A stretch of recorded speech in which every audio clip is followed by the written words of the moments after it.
ભાવનગર શહેરમાં ગંગાજળિયા પોલીસે દુષ્કર્મનો આરોપી ઝડપી લીધો।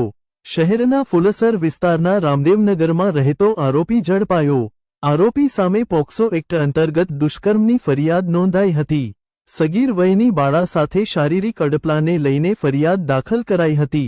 ગંગાજળિયા પોલીસે દુષ્કર્મ અંગેના કેસમાં વિશ્વજીત મુળજીભાઈ મેરને ઝડપી લઈ કાર્યવાહી હાથ ધરી છે।